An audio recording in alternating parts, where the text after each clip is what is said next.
ថ្ងៃនេះជាថ្ងៃអាទិត្យបងគិតតែនឹកនាំទៅរកមកគេសប្បាយជុំគ្នាជាចង្វាក់បន្តហើយរកសែនល្អតាមរបៀបថ្មីបងសន្យាថានឹងរកហើយនឹងរកជាមួយនឹងស្រីហើយនឹងរកមកល្បីរកចង្វាក់អាគោបាទថ្ងៃនេះតែទៅដាក់បាស្អែកធ្វើការបាទថ្ងៃ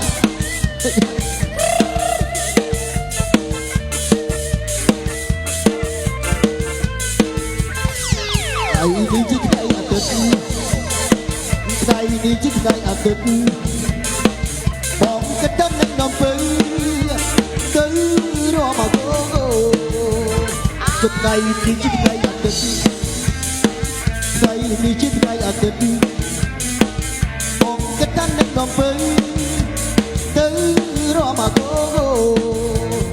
គេសប្បាយជុំគ្នាជាចង្វាក់បន្តហើយរកសែនល្អតាមរបៀបថ្មីបងសម្រេចថារកហើយទៅរកជាមួយនឹងស្រី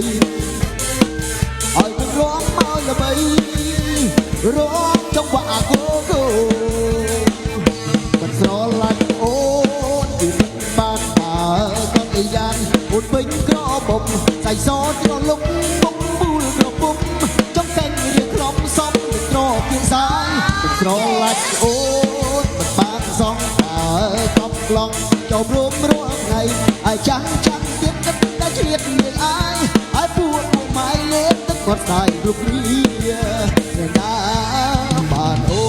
នបណ្ដាធំព្រោះអូនមានចំជាកូនទេវតាមិនស្រឡាញ់មិនបានទេជីវ៉ាទុំអូនមេត្តាបងផងទេមិនស្រឡាញ់អូនមិនបានទេក្រែងលោបានទេ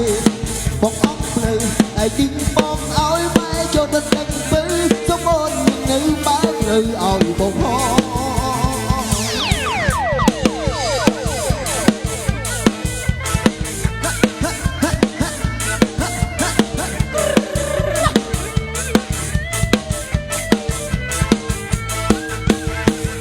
មិនស្រឡាញ់អូនមិនបានបើកន្យានអូនពេញក្រមុំសាច់សត្រលុកពុកពូលក្រពុំ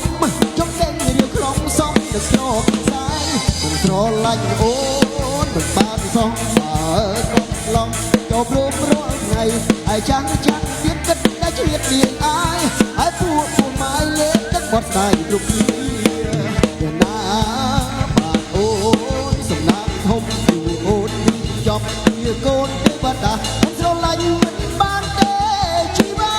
ទុំអូនមេត្តាផងទៅមិនស្រឡាញ់អូនបានទេតែលោបានទេបងអស់ផ្លូវតែទីបងឲ្យម៉ែចូលទៅនឹងទៅសុំអូននៅបានផ្លូវឲ្យបងផង